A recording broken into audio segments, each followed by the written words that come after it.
This is Democracy Now!, democracynow.org, The War and Peace Report. I'm Amy Goodman. Our guest for the hour, Naomi Klein.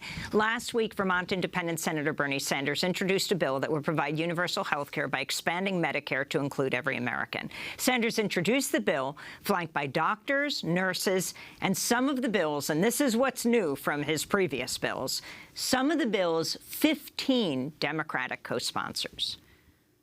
Today, we begin the debate vital to the future of our economy as to why it is that in the United States, we spend almost twice as much per capita on health care as any other nation on earth, and yet we have 28 million people without any health insurance and even more who are underinsured with high deductibles and co-payments. Yes, that is Bernie Sanders. We're with Naomi Klein, who comes from the country of Canada. Naomi, your response not only to what he's done there, and it is fascinating what happened. 2 weeks before his announcement, he had no co-sponsors, as usual, for each time he introduced this bill. What might be most telling is that the people who jumped on board were people who might be running for president in the next election. And so they saw this as a winner. Talk about this very different vision of what could be offered in America. Right. I mean, I think it's an incredibly encouraging development that Sanders has led in this way, and that so many people see the writing on the wall, right? Because I think this posture of just resisting Trump, just being anti-Trump, this posture of no, right, which is why I call the book No Is Not Enough, is catastrophic politically, morally, ecologically, because it is not enough to just get to where we were before Trump, because where we were before Trump is what produced Trump. And it is the landscape that supercharged the fascist right. And it is also the landscape that failed to energize progressives in the last electoral cycle because there was not enough of an offer, not enough of an answer to the kind of fake populism that Trump was peddling.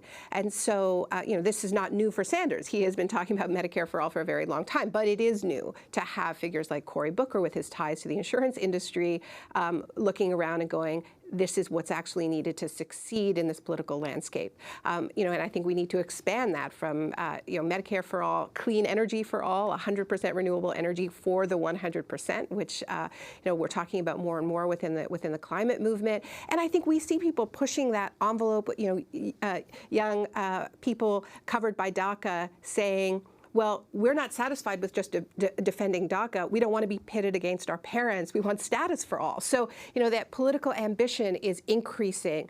So it isn't just about holding the line, protecting where things were before Trump, but actually getting somewhere else. And I think what we need in the coming months is connecting the dots between all of these issues to really build a people's platform.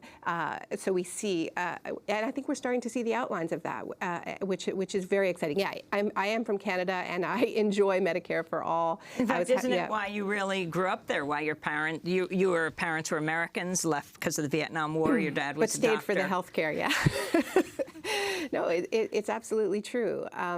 And in fact, we moved back to the United States briefly when I was a child. And my father didn't want to work in the American healthcare system. Didn't want to work in a system where you had to be rich to get sick. And was part of that process of building up this system, which is under attack in Canada, which is not perfect, but remains a model. And there's a great deal of misinformation about the Canadian system within the United States, and it's spread very deliberately.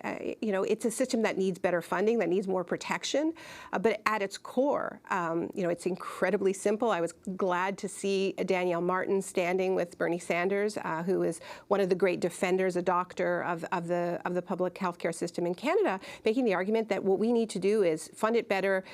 We need to expand it, actually, in Canada. But this is fundamentally, I've had catastrophic illness in my family, and it's an amazing thing to have somebody in your family be in hospital for 2 years and get a bill for $25, for what cable television costs or something like that. I want to turn to Hillary Clinton speaking on CBS with Leslie Stahl after the release of her book, What Happened, her take on the 2016 presidential election. I've been a Democrat for decades. I have supported Democrats. I've worked for Democrats. Bernie's not a Democrat. And that's not a slam. That's what he says himself. And I think a lot of what he churned up in the primary campaign was very hurtful in the general election against me. And I see him doing the same thing. I see him, you know, with his supporters. He doesn't disown the things they say about, you know, some of my favorite Democrats, people like Kamala Harris, who is out there speaking up and speaking out, and she's being attacked from the left. So that's enough. That's Hillary Clinton. On Meet the Press on Sunday, Vermont Senator Bernie Sanders responded to Clinton's criticism. I worked as hard as I could. After endorsing Hillary Clinton, I went all over this country. And I would remind people, you know, people say, well, not everybody who voted for Bernie ended up voting for Hillary. No kidding. That's what happens in politics. If my memory is correct, in 2008, something like 24% of the people who voted for Hillary Clinton in the primaries ended up voting for John McCain. That's the nature of politics. Most people, you know, are not rigidly Democrats or Republicans. They vote where they want. I worked as hard as I could to see that Hillary Clinton would be elected president. Now, this isn't just between Hillary Clinton and Bernie Sanders. This goes to the direction of the Democratic Party, which is what's really important here. And you were just about to go into what needs to happen. And this is the 6th anniversary of Occupy Wall Street, when thousands streamed into Zuccotti Park, not far from our studios here in New York, talking about the 99% and the 1%. So talk about what you see happening. I mean, on the one hand, 15 co-sponsors, will probably get more. You had Elizabeth Warren, you had Kamala Harris, the new African-American senator from California, and many others. Leahy as well, not considered the closest friend of Bernie Sanders, signing up.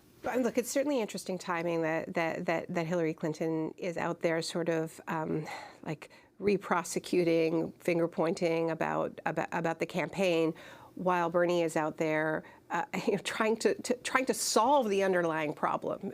And you know, we know that bill's not going to pass now, but if it becomes a centerpiece of of the next presidential campaign, that could be very, very significant. You know, and so I don't think Bernie's ever looked better. I think the comparison is very clear there, and he is taking the party exactly where it needs to go.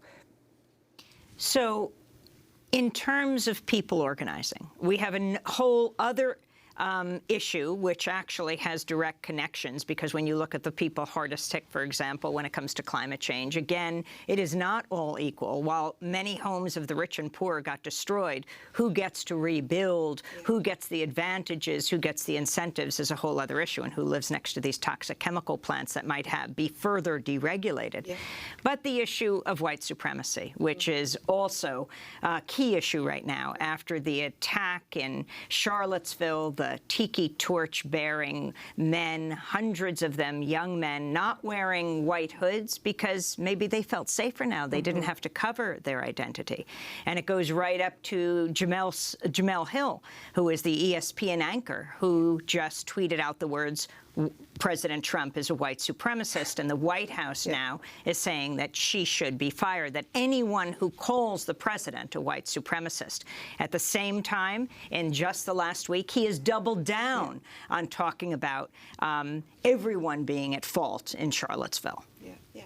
No, and it's not just people being pressured to be fired, but getting death threats when they make statements like that. Keeanga-Yamahtta Taylor, a wonderful writer, author From Black Lives Matter to Black Liberation, been on the show, you know, a Princeton professor, when she said the same thing, faced a flurry of death threats and had to cancel public events because of it. He is signaling, Trump is signaling, he is flirting, he has created space. And it, frankly, it's going to get worse, and it's going to get worse because his economic populist arguments are something he's unable to deliver on. He was never serious about that. And this is, we saw this well before he entered office, when here he was campaigning against Goldman Sachs, attacking Hillary and Ted Cruz for their ties to Goldman Sachs, then appointing 5 former Goldman Sachs executives. He he has staged a corporate coup. The way he's renegotiating trade deals is to make things worse for workers and better for corporations. So all of these grand promises about bringing the jobs back, about protecting Social Security, protecting health care, he's lied about all of it, right? And he won with this very toxic cocktail of racism, yes, of white supremacy, of xenophobia, mixing it in with speaking to that economic disempowerment and the reality of having been discarded in the age of globalization. He won't deliver on the economic side, and it will become more important for him to deliver on the racism. So we're going to see more of it. So the question is, how are people responding? After the white supremacist march in Charlottesville, where he talked about very fine people, 40,000 people descended in Boston on what was supposed to be a white supremacist rally, and they hunkered down in a gazebo in the middle of Boston Common. The whole movement around statues and monuments is actually much bigger than statues and monuments. It's monumental. How people around the country are saying, what do we celebrate and what do we condemn? Talk about that grassroots organizing in this last minute. Well, I think the other thing that I think has been very confusing to watch was there is this moment where Trump blames both sides and everybody is horrified by this. And then in the weeks that follow, there's this relentless attack on Antifa from the same liberals who were horrified by that statement, where they are creating this clear